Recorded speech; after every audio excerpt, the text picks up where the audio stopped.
Doctor ಕಾದಂಬರಿ ಸಾರನ್ನ ನಾವು ಕೇಳಿಕೊಂಡಾಗ ನಮಗೆ ಒಂದು ದಿನ ಅವಕಾಶ ಕೊಟ್ಟಿದ್ದಾರೆ. ಅವರು ಆಗಮಿಸಿದ್ದಾರೆ. ತಮ್ಮೆಲ್ಲರ ಪರವಾಗಿ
ಕೋಲಾರ, ಚಿಕ್ಕಬಳ್ಳಾಪುರ ಜಿಲ್ಲೆಗಳಲ್ಲಿ ಇರ್ತಕ್ಕಂಥ ಸಮಸ್ಯೆ ನಮ್ಮೆಲ್ಲರಿಗೂ ಗೊತ್ತಿದೆ. ಗಾಳಿ, ನೀರು, ಮಣ್ಣು, ತಿನ್ನುವ ಆಹಾರ ಸಹ ಕಲ್ಮಶ ಆಗಿದೆ.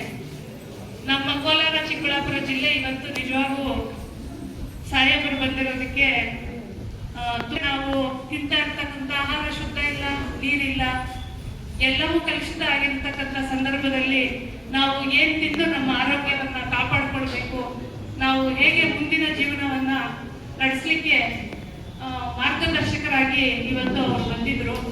ಅತಿ ಹೆಚ್ಚು ಹೆಣ್ಮಕ್ಳನ್ನ ಬರಬೇಕಾಗಿತ್ತು ಇರೋ ಲೆಕ್ಕ. ಇವತ್ತು ಹೆಣ್ಮಕ್ಳು ಮನೆಯಲ್ಲಿ ನಾವು ಹೇಗೆ ಮಾಡಿರ್ತೀವಿ ಅಡುಗೆಯನ್ನ ಅದನ್ನ ತಿಂದು ನಮ್ಮ ಅಣ್ಣ ತಮ್ಮಂದಿರು ಆರೋಗ್ಯವಾಗಿ ಇರಬೇಕಾಗಿತ್ತು.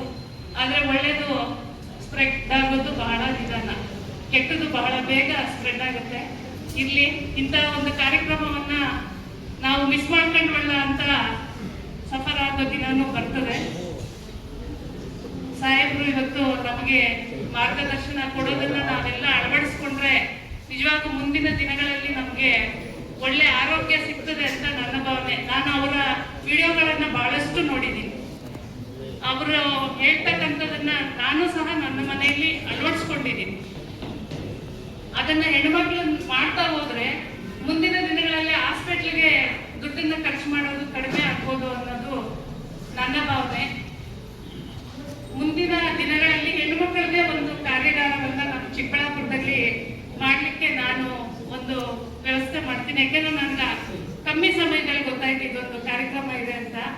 ಹಾಗಾಗಿ ಕ್ಷಮೆ ಇರಲಿ, ಕಮ್ಮಿ ಜನ ಇರೋದ್ರಿಂದ ಮುಂದಿನ ದಿನಗಳಲ್ಲಿ ಇಂಥ ಒಂದು ಕಾರ್ಯಕ್ರಮ ನಮ್ಮ ಜಿಲ್ಲೆಗೆ ಅವಶ್ಯಕತೆ ಇದೆ.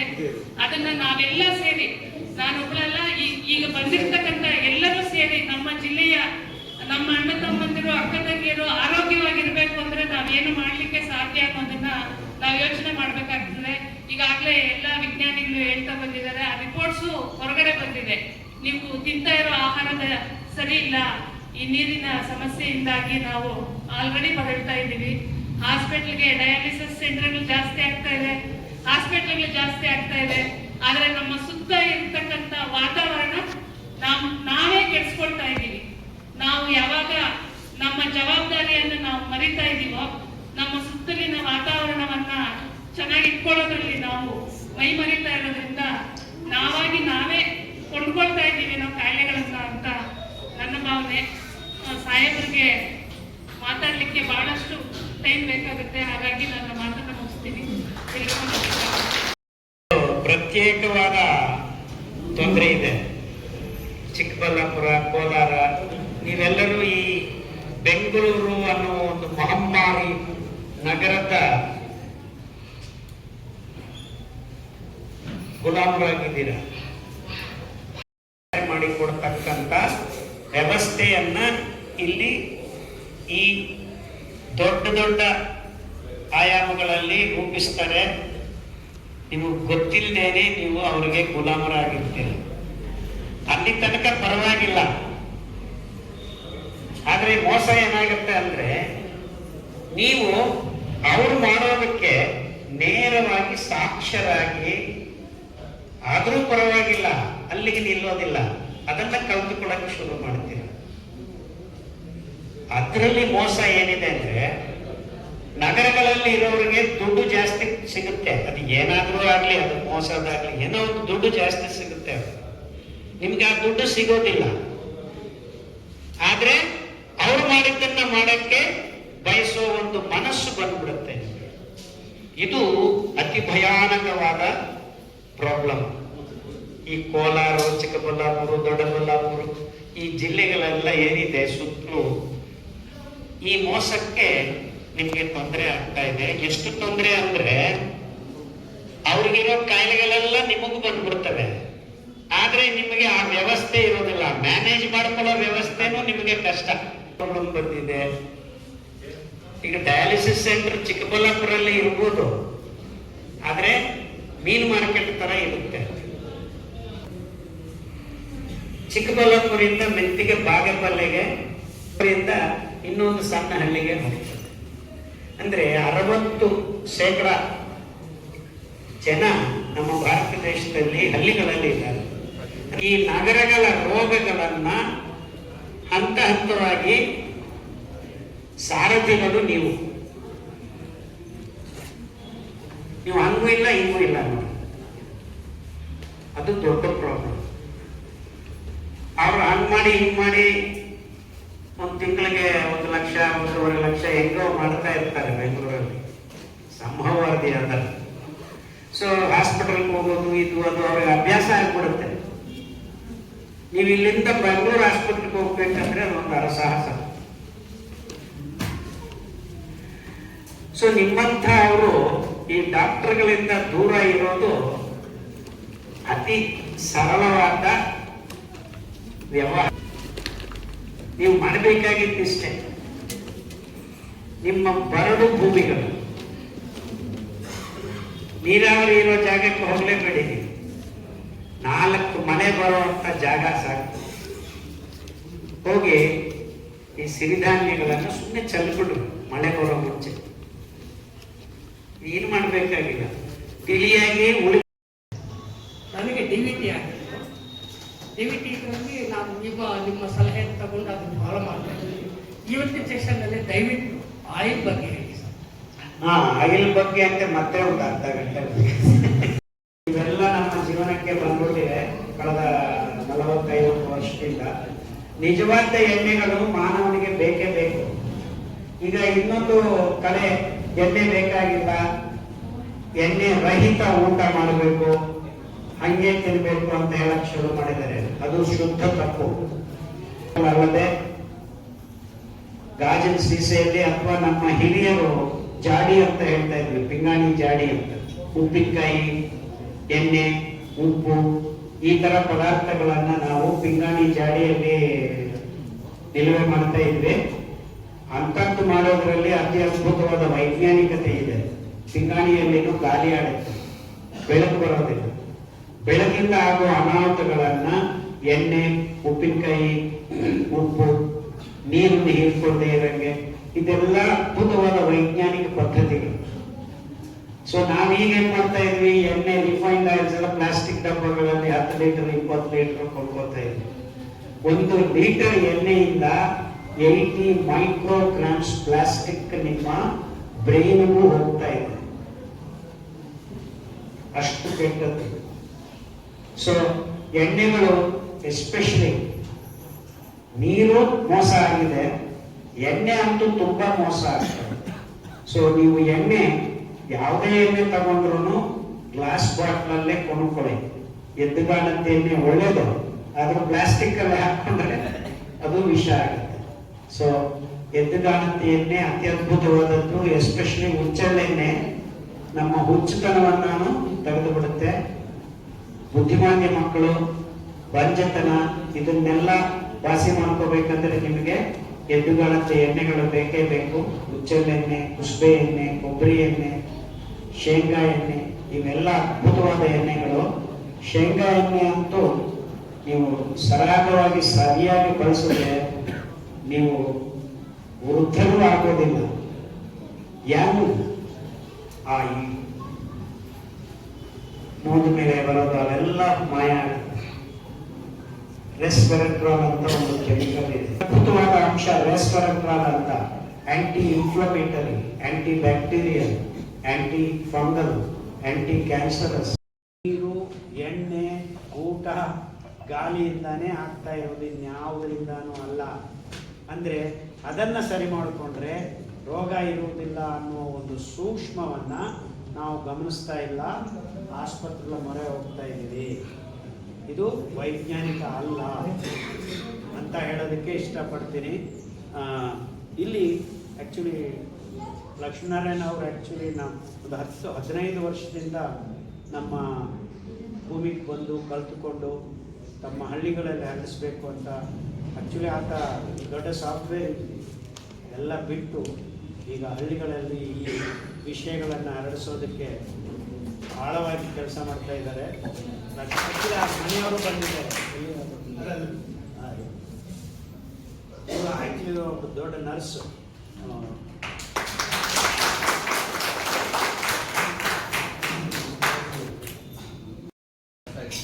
ಒಂದು ಡೌಟ್ ಏನಂದ್ರೆ, ನಮ್ಮ ರಿಲೇಷನ್ಸ್ ಒಬ್ಬರಿಗೆ ಪಾರ್ಕಿನ್ಸನ್ ಡಿಸೀಸಸ್ ಇದೆ, ಅದನ್ನು ಕ್ಯೂರ್ ಮಾಡಬೇಕು ಅಂದ್ರೆ ಇದೇ ವಿಧಾನ ಬಳಸಬೇಕಾಗುತ್ತೆ. ಹೌದು, ಖಂಡಿತ. ಪ್ರೋಟೋಕಾಲ್ ಅಂಬಲಿ ಎಲ್ಲರಿಗೂ ಬೇಕು.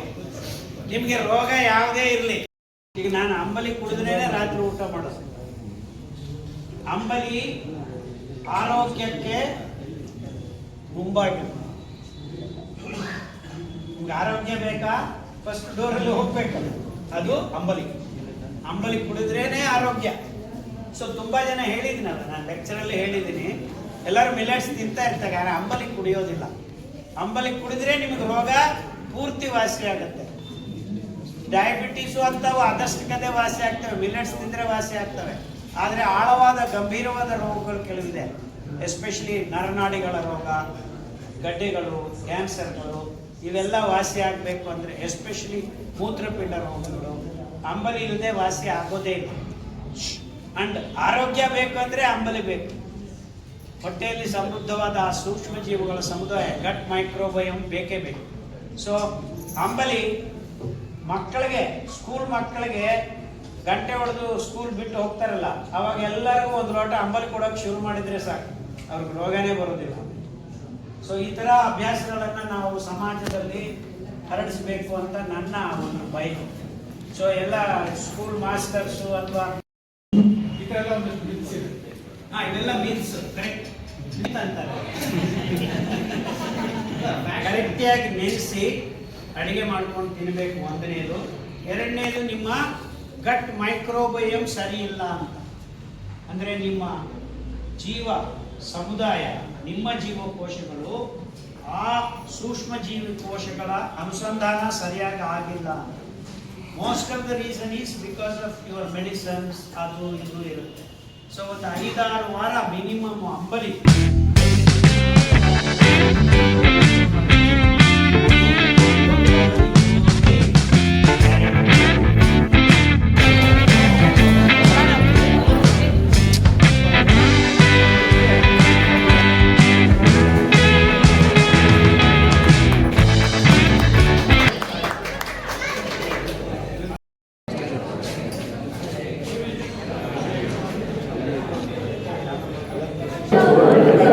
ಎಲ್ಲರಿಗೂ ನಮಸ್ಕಾರ.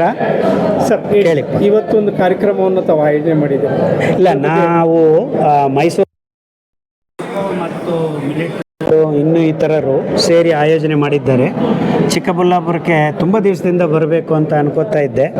ಇವತ್ತು ದೇವರ ಅನುಗ್ರಹ ಆಗಿದೆ. ತುಂಬ ಖುಷಿಯಾಗಿದೆ. ಚಿಕ್ಕಬಳ್ಳಾಪುರದಲ್ಲಿ ತುಂಬ ಅದ್ಧೂರಿಯಿಂದ ಈ ಕಾರ್ಯಕ್ರಮ ಹಮ್ಮಿಕೊಂಡಿದ್ದಾರೆ. ತುಂಬ ಜನ ಬಂದಿದ್ದರು. ತುಂಬ ಆಲ್ಮೋಸ್ಟ್ 1.5 ಗಂಟೆ ನಾವು ಈ ಸಿರಿಧಾನ್ಯಗಳ ಬಗ್ಗೆ, ಅದರ ಮಹತ್ವದ ಬಗ್ಗೆ ಮತ್ತು ಡಾಕ್ಟರ್ ಇಲ್ಲದ ಜೀವನಕ್ಕೆ ಸಿರಿಧಾನ್ಯಗಳು ಎಷ್ಟು ಮಹತ್ವಪೂರ್ಣವಾಗಿ ನಿಮ್ಮ ಜೀವನದಲ್ಲಿ ಕೆಲಸ ಮಾಡ್ತವೆ ಅಂತ ಒಂದು ವಿಷಯದ ಬಗ್ಗೆ ಚರ್ಚೆ ಮಾಡಿದ್ದೀವಿ. ತುಂಬ ಅದ್ಧೂರಿಯಾಗಿ ಜನರು ತುಂಬ ಗಮನ ಕೊಟ್ಟು ಕೇಳಿಸ್ಕೊಂಡಿದ್ದಾರೆ. ಬರುವ ದಿವಸಗಳಲ್ಲಿ ಈ ಸಿರಿಧಾನ್ಯಗಳ ಬೆಳೆಯೋದು ಮತ್ತು ಬಳಸೋದು ಹೆಚ್ಚಾಗುತ್ತೆ ಅಂತ ಒಂದು ನಂಬಿಕೆ ನನಗೆ ಈ ಕಾರ್ಯಕ್ರಮಗಳ ಒಂದು ಆಯೋಜನೆಯಿಂದ ನನಗೆ ಅನ್ನಿಸ್ತಾ ಇದೆ. ನಾವೆಲ್ಲರೂ ಸಿರಿಧಾನ್ಯಗಳನ್ನು ತಿನ್ನೋಣ, ಡಾಕ್ಟರ್ಗಳಿಂದ ದೂರ ಇರೋಣ ಅನ್ನೋ ಒಂದು ಸಂದೇಶ ನಾನು ಹೇಳೋದಕ್ಕೆ ಇಷ್ಟಪಡ್ತೀನಿ. ನಿಮ್ಮೆಲ್ಲರಿಗೂ ನನ್ನ ಕಡೆಯಿಂದ ಧನ್ಯವಾದಗಳು. ಸರ್, ಇತ್ತೀಚೆಗೆ ಯುವಕರಿಗೆ ಒಂದು ಕಡೆ ಕೃತಕವಾಗಿ ದೊಡ್ಡ ಪ್ರಮಾಣದಲ್ಲಿ ಬೆಳೆಸಿ ಕೇಂದ್ರೀಕೃತವಾಗಿ ಊಟ ಮಾಡ್ತಾ ಇದ್ದೀವಿ. ಅದರಲ್ಲಿ ಅವಶೇಷಗಳು, ಈ pesticides, herbicides, rodenticides, processed, ultra processed ಈ ರಾಸಾಯನಿಕಗಳೆಲ್ಲ ನಮ್ಮ ದೇಹಕ್ಕೆ ಹೋಗಿ ನಮ್ಮ ಜನ್ಯುವುಗಳನ್ನು ಬದಲಾವಣೆ ಮಾಡೋಕ್ಕೆ ಶುರು ಮಾಡಿದೆ. ನಮ್ಮ ಜೀವನ ಸಮತೋಲ್ಯವನ್ನು ಕಾಪಾಡಿಕೊಳ್ಳೋಕೆ ಆಗದೆ ಕ್ಯಾನ್ಸರ್ ರೋಗ ಬರ್ತಾ ಇದೆ. ಸೊ ಇದರಿಂದ ಮುಕ್ತಿ ಪಡಿಬೇಕಂದ್ರೆ ನಾವು ಸಿರಿಧಾನ್ಯಗಳು, ನಾರುಯುಳ್ಳ ಈ ಧಾನ್ಯಗಳ ಆ ಲಿಗ್ನಾನ್ಸ್ ಅಂತ ಏನಿದೆ, ಅವು ನಾವು ಹದತಪ್ಪಿದ ಜೀನ್ಸನ್ನು ಮತ್ತೆ ವಾಸಿ ಮಾಡುವ ಗುಣ ಇದೆ. ಅದಕ್ಕೆ ಈ 5 ಸಿರಿಧಾನ್ಯಗಳನ್ನು ಕ್ಯಾನ್ಸರ್ ರೋಗವನ್ನು ದೂರ ಮಾಡಿಕೊಳ್ಳೋದಕ್ಕೆ ಬಳಸಬಹುದು ಅಂತ ಖಂಡಿತವಾಗಿ ನಾನು ಹೇಳಬಲ್ಲೆ. ಕಾರ್ಯಕ್ರಮ ಆಯೋಜನೆ ಮಾಡಿದ್ದೀವಿ ಸಿರಿಧಾನ್ಯಗಳನ್ನು ಕುರಿತು. ಡಾಕ್ಟರ್ ಖಾದರ್ ಸರ್ ಅವರ ನೇತೃತ್ವದಲ್ಲಿ ಈ ಕಾರ್ಯಕ್ರಮ ಹೇಗಿತ್ತು? ಖಾದರ್ ಸಾಹೇಬರ ನೇತೃತ್ವದಲ್ಲಿ ಈ ದಿನ ನಡೆದಂಥ ಕಾರ್ಯಕ್ರಮ ನಿಜಕ್ಕೂ ಕೋಲಾರ ಚಿಕ್ಕಬಳ್ಳಾಪುರ ಜನತೆಗೆ ಬಹಳ ಅವಶ್ಯಕತೆ ಇದ್ದಂಥ ಕಾರ್ಯಕ್ರಮ ಅಂತ ನಾನು ಭಾವಿಸಿದ್ದೀನಿ. ಇತ್ತೀಚೆಗೆ ತರಕಾರಿಗಳಲ್ಲಿ ಬಹಳ ಹೆಚ್ಚಿನ ಲವಣಾಂಶಗಳು ಕೂಡಿದೆ. ಕೋಲಾರ ಚಿಕ್ಕಬಳ್ಳಾಪುರ ಜಿಲ್ಲೆಯ ತರಕಾರಿಗಳನ್ನು ತಿನ್ನೋದು ಬೇಡ ಅನ್ನುವಂಥ ನಿಟ್ಟಿನಲ್ಲಿ ನ್ಯೂಸ್ಗಳು ಸಹ ಬಹಳ ಹೆಚ್ಚು ಬಂದಿದ್ದನ್ನು ನಾವು ಕಂಡಿದ್ದೀವಿ. ಅದರ ಜೊತೆಗೆ ಸೈಂಟಿಸ್ಟ್ಗಳು ಆ ರಿಪೋರ್ಟ್ಸನ್ನು ಸಹ ಹೊರಗಡೆ ಇಟ್ಟಿದ್ದಾರೆ. ಅದರ ಜೊತೆಗೆ KC ವ್ಯಾಲಿ, HN ವ್ಯಾಲಿ ನೀರಿನಿಂದ ಆಗ್ತಾ ಇರ್ತಕ್ಕಂಥ ಗಾಳಿ ನಮಗೆ ಕಲುಷಿತ ಆಗಿದೆ, ಭೂಮಿ ಕಲುಷಿತ ಆಗಿದೆ. ಕಾಯಿಲೆಗಳಿಗೆ ತುರ್ತಾಗ್ತಾ ಇರ್ತಕ್ಕಂಥ ನಮ್ಮ 3 ಜಿಲ್ಲೆಯ ಜನ ಮುಂದಿನ ದಿನಗಳಲ್ಲಿ ಏನು ತಿನ್ನಬೇಕಪ್ಪ ಅನ್ನುವಂಥ ಗೊಂದಲದಲ್ಲಿ ನಾವು ಸಿಕ್ಕಿದ್ದೀವಿ ಅಂತ ಅಂದ್ಕೊಳ್ತಾ ಇದ್ದೀನಿ ನಾನು. ನಾವು ಹಾಸ್ಪಿಟ್ಲ್ಗಳಿಗೆ ಹೋಗೋದನ್ನು ಕಡಿಮೆ ಮಾಡಿ ಖಾದರ್ ಸಾಹೇಬರು ಮಾಡ್ತಾ ಇರ್ತಕ್ಕಂಥ ಒಂದು ಕಾರ್ಯಾಗಾರವನ್ನು ಯೂಟ್ಯೂಬಲ್ಲೂ ಸಹ ನಾವು ನೋಡ್ಬೋದು.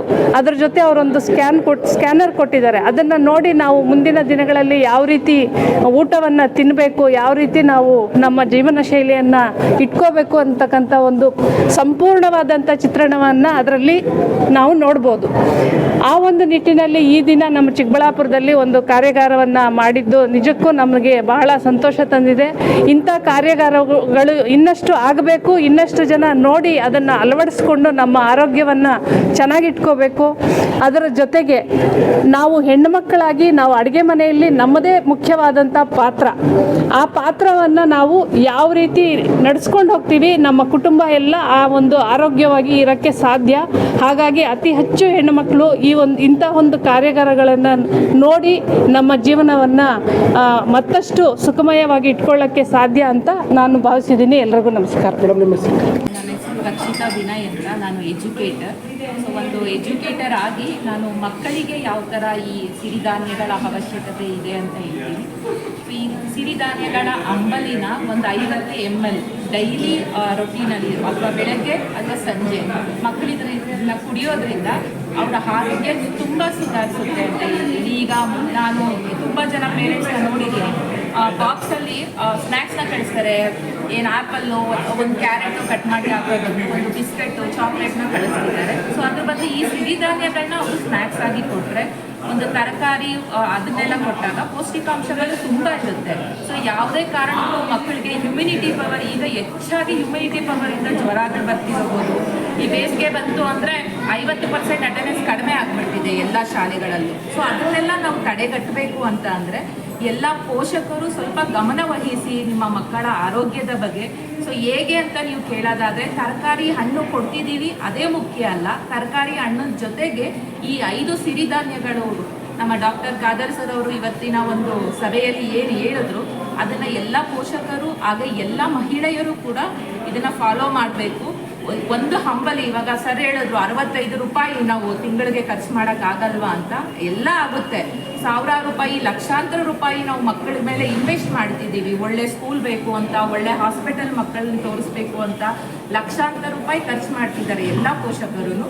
ಸೊ ಯಾಕೆ ನೀವು ಆ ಲಕ್ಷಾಂತರ ರೂಪಾಯಿಗಳಲ್ಲಿ ಒಂದು 100 ರೂಪಾಯಿಗಳನ್ನು ನಾವು ಸಿರಿಧಾನ್ಯಗಳಿಗೋಸ್ಕರ ಖರ್ಚು ಮಾಡೋಕ್ಕೆ ಮುಂದೆ ಬರಬೇಕು. ಯಾಕಂದರೆ ಇದರಲ್ಲಿ ನಿಮ್ಮ ಆರೋಗ್ಯ ಹಾಗೆ ನಿಮ್ಮ ಮಕ್ಕಳ ಆರೋಗ್ಯ ತುಂಬಿದೆ.